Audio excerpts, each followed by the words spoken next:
dans les années 90, il y avait une conférence pour les jeunes à Côte-des-Neiges. Puis de là, ça a commencé une toute petite table de concertation jeunesse dans Côte-des-Neiges. Puis au fil des années, nous avons ajouté beaucoup de membres qui étaient intéressés. Puis maintenant, nous sommes 30 membres, la plupart des organismes communautaires, puis aussi les écoles primaires et secondaires dans Côte-des-Neiges. Et notre mission, simplement, c'est d'améliorer la qualité de vie des jeunes âgés de 6 à 18 ans dans Côte-des-Neiges. Nous sommes devant vous aujourd'hui pour vous demander d'agir maintenant. Vous avez le pouvoir de rendre vos écoles sécuritaires. Soyez dans la bonne partie de l'histoire. Merci. Nous sommes ici aujourd'hui pour l'inauguration d'une murale qui fait partie de le projet Art Mural de la Ville de Montréal.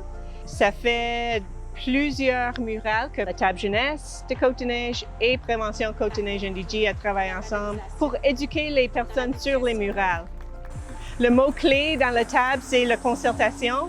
On travaille beaucoup avec les groupes communautaires et les écoles. Puis des fois, nous sommes le pont entre deux groupes communautaires qui veulent travailler sur le même projet ou qui veulent travailler ensemble. Puis aussi le pont entre les organismes communautaires et les écoles. Et même si on fait beaucoup de concertation avec tous les groupes autour de la table, notre projet qui nous tient à cœur, c'est les intervenants communautaires scolaires. Tu vas avoir des meilleurs amis dans l'école. Les gens qui t'aident.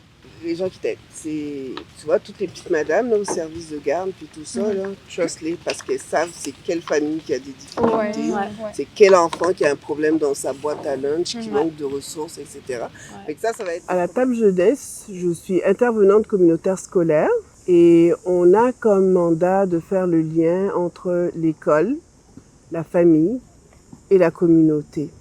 Et pour ce faire, on va utiliser plusieurs outils, notamment les références vers les organismes extérieurs, parce qu'on se dit, un parent qui comprend tout ce qu'il y a de communautaire dans son quartier ou qui est capable de se situer au niveau de la communauté, a tous les outils pour aller chercher de l'aide pour son enfant, pour favoriser la réussite sociale et scolaire de son enfant.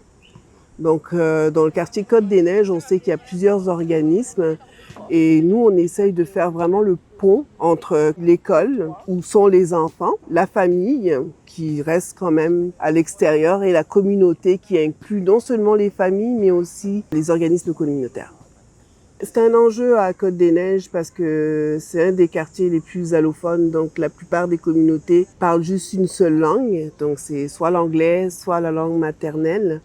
Et le quartier avait besoin d'être en mesure de rejoindre ces familles-là, puis de les mobiliser. Puis l'école avait besoin aussi de voir ces familles-là s'impliquer, rentrer dans l'école. Et on s'est aperçu que quand on est capable de mettre en fait ces trois instances-là ensemble, on arrive à mieux intervenir auprès de l'enfant, donc à lui donner plus de chances de réussite. L'ICS, qu'est-ce qu'elle fait dans les écoles, c'est qu'elle offre des références à la communauté, mais aussi elle réalise des activités pour les parents. Donc les ICS peuvent faire des ateliers, par exemple, sur qu'est-ce qu'il y a comme professionnel, par exemple, dans l'école, parce que souvent les rôles ne sont pas compris par les parents. L'école aussi n'est pas perçue de la même façon dans les communautés culturelles. Puis, je pourrais dire que ICS aussi dans la communauté, c'est une participation dans toutes les activités de quartier qui se font. En fait, on est comme un canal de communication entre les organismes et les écoles.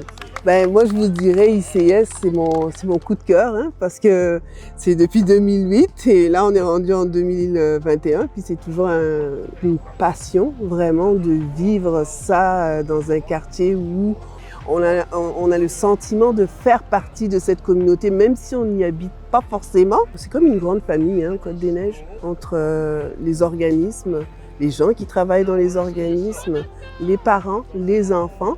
Fait que je pense que c'est le plus beau métier du monde, pour moi. Bonjour, vous allez bien? Très bien, merci. Vous? Oui, ça va bien. Vous venez de quelle école? Notre-Dame-des-Neiges. Ah oui, mais c'est en haut de la côte, mais c'est gentil d'être venu jusqu'en bas pour nous voir. Ici, on est à ce qu'on appelle l'Agora Goyer. Alors, ça appartient à l'école Bedford et c'est une section de la cour d'école qui appartient à l'école, mais aussi aux résidents du quartier et à certains organismes communautaires qui peuvent venir faire des activités, un peu comme l'activité qu'on a fait aujourd'hui justement. Parce qu'on a été approchés par une compagnie de cirque qui offre des spectacles de cirque à des communautés qui ont peu ou pas accès aux arts vivants. Donc eux nous ont approchés et ça tombait bien parce que nous, ça faisait 1 an et demi qu'on était en pandémie, donc les ICS avaient eu très peu de contact avec les familles. On s'est dit, on va faire un spectacle de cirque de la rentrée pour les familles du quartier, pour qu'ils puissent avoir quelque chose de ludique pour le début, que ce soit gratuit, pour que les familles puissent se revoir entre elles aussi et finalement être sur le terrain, parce que c'est vraiment ça le travail des intervenantes communautaires scolaires. Et l'école Bedford, où on est présentement, c'est vraiment une école typique de Côte-des-Neiges, avec une clientèle typique.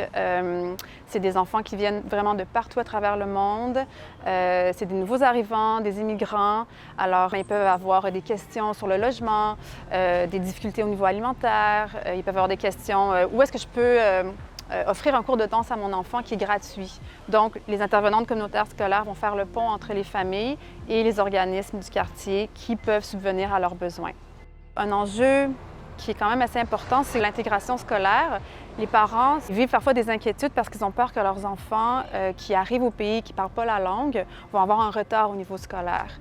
Donc, les ICS sont là aussi pour leur offrir un service d'aide aux devoirs, pour les mettre en lien avec des organismes qui aident au niveau de la persévérance scolaire, mais aussi au niveau du bien-être scolaire. Pas juste les notes, mais aussi qu'ils soient bien intégrés dans sa communauté, qu'ils se fassent des amis, qu'ils participent à la vie communautaire, qu'il y a des activités. Le défi, en fait, c'est d'aller vers les familles isolées, parce qu'il y a des familles qui sont isolées à Côte-des-Neiges pour toutes sortes de problématiques, et c'est vraiment ces familles-là qui sont dans le plus grand besoin. Donc, la table jeunesse, avec les ICS, c'est vraiment d'aller chercher les familles isolées, et on doit, en fait, c'est le but de notre travail, c'est de les aider.